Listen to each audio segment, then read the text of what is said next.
जय श्री महाकाल, जय मां शमशान काली। मेरे प्रिय साधक मित्रों, आत्मा की साधना यूट्यूब चैनल में आप सभी का हार्दिक स्वागत। आज हम आप सभी को तंत्र जगत की एक ऐसी विद्या के विषय में बताने जा रहा हूं जो 100 के 100% काम करते हैं।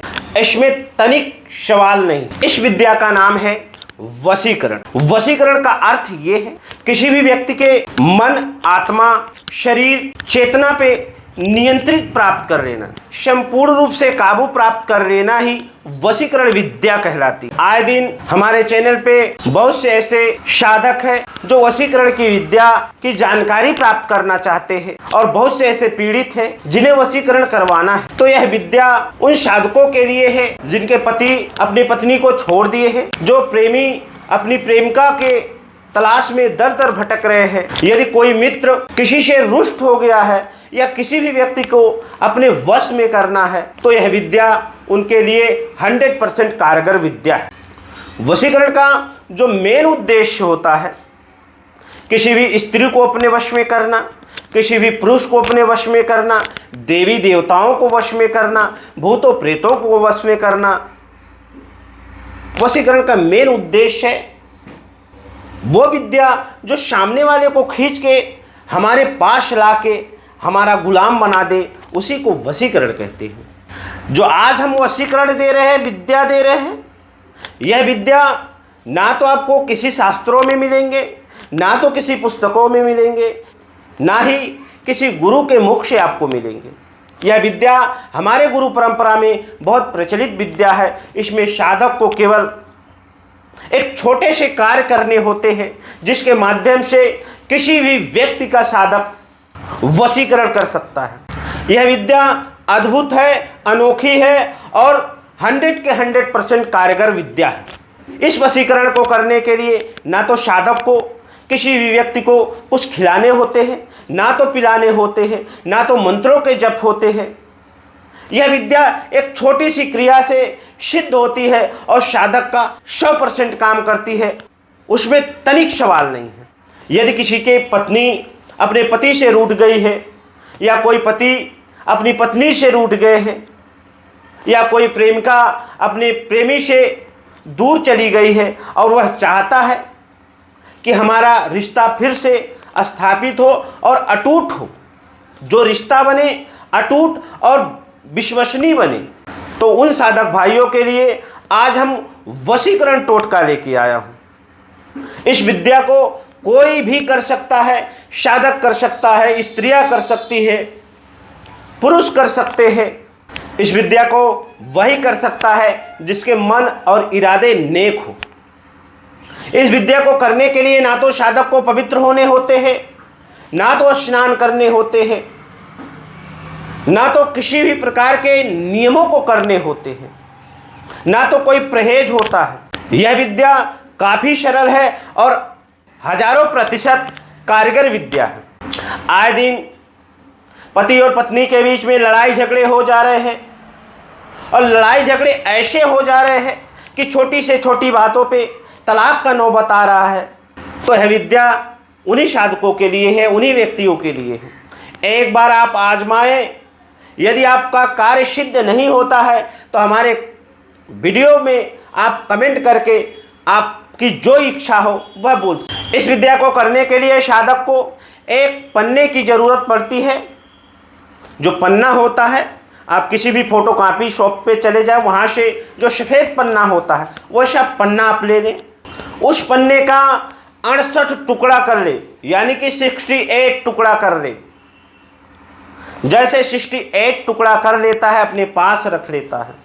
जैसे रात्रि के कांटे से कांटा लगता है, यानी कि 12 बजते हैं, तो एक दिया चमेली के तेल का प्रज्वलित कर ले, दिए का मुख अपने तरफ रख ले और अपना मुख दक्षिण कर ले और 5 अगरबत्ती लगा दे। और जो हम विशेष नाम देते हैं वह 5 नाम उसी पन्ने पे लिखे। एक पन्ने पे नाम लिखता है,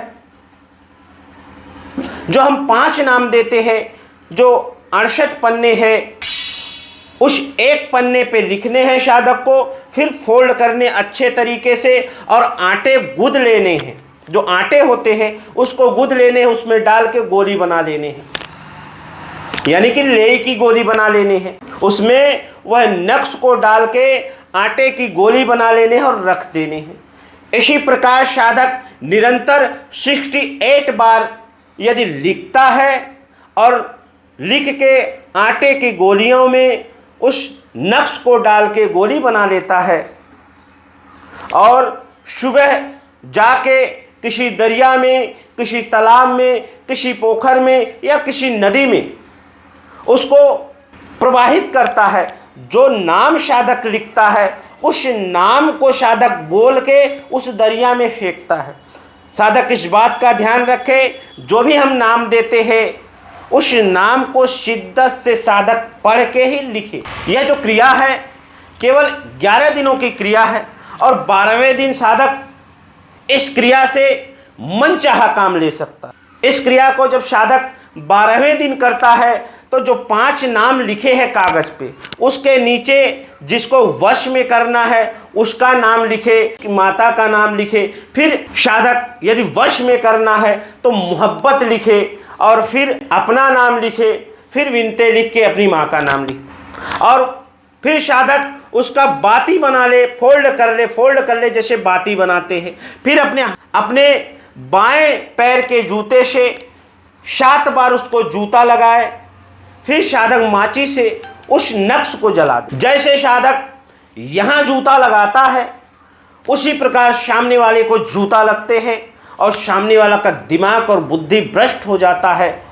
पागलों की तरह उस व्यक्ति को ढूंढने लगता है। जो व्यक्ति ऐसी विध्वंसक क्रिया किया रहता है उस व्यक्ति को पागलों की तरह, दीवानों की तरह ढूंढने लग जाता है। और यह क्रिया पूर्ण रूप से परीक्षित है। यदि किसी को इस क्रिया के विषय में कोई और जानकारी प्राप्त करनी हो तो हमारे वीडियो पे कमेंट करके पूछ सकते हैं या हमसे व्हाट्सएप कॉल करके जानकारी प्राप्त कर सकते हैं। मेरे मित्रों, यह गुरु परंपरा की क्रिया है और गुरु परंपरा में इस क्रिया को बहुत ही प्रचलित माना जाता है और यह शैतानी क्रिया है। इस क्रियाओं में ना तो साधक को किसी भी प्रकार के परहेज करने होते हैं, ना तो किसी भी प्रकार के नियमों का पालन करने होते हैं। बस साधक इतने नियमों का पालन करे कि जैसे कांटे से कांटा लगे 12 बजे उसी वक्त साधक अपने दिए को प्रज्वलित कर ले, दिए का मुख अपने तरफ कर ले, अपना मुख दिए की तरफ करते हुए दक्षिण की तरफ मुख करके अपने किसी काले आसन पे जमीन पे बैठ के इस क्रिया को कर ले। अगरबत्ती ध्यान रखे कि जला दे। एक बार आप करके देखिए, आपको 1000% यदि आपका काम नहीं होगा तो हमारे चैनल को आप सब जो है कुछ भी कमेंट कर सकते हैं। आपने बहुत सी ऐसी क्रियाएं की है लेकिन इतना पावरफुल है कि आगे के सामान्य काम करने वाली यह क्रिया है। यदि किसी भी व्यक्ति का कोई और प्रश्न हो, साधनाओं के संबंध में कोई और प्रश्न हो तो वह पूछ सकते हैं। तो मेरे प्रिय साधक मित्रों, यदि मेरी क्रिया कारीगर रहेगी, मजबूत रहेगा, तभी आप हमें ढूंढोगे। मेरे में पावर रहेगा तभी आप मेरे पास रहोगे। अन्यथा भाई आपके पास सैकड़ों ऑप्शन है, सैकड़ों गुरु है। किसी भी गुरु के पास आप जाके कुछ भी सीख सकते हो, कोई भी जानकारी प्राप्त कर सकते हो। यह महावशीकरण प्रचंड क्रिया को करते हैं। तो आप दिनों का ध्यान रखें। दिन आपके पास रविवार होने चाहिए या कोई ऐसा क्रूर दिन से इस क्रिया को आरंभ करें। निरंतर 11 दिन करते रहे। मैं आशा करता हूँ आप सब यदि हमारे वीडियो को यहाँ तक देख लिए हैं तो हमारे चैनल को आप सब्सक्राइब, लाइक, शेयर करना ना भूलें। तो मेरे मित्रों, ऐसे क्रम में हम आप सभी से विदा लेते हैं। जय श्री महाकाल, जय मां शमशान काली, हर हर महादेव।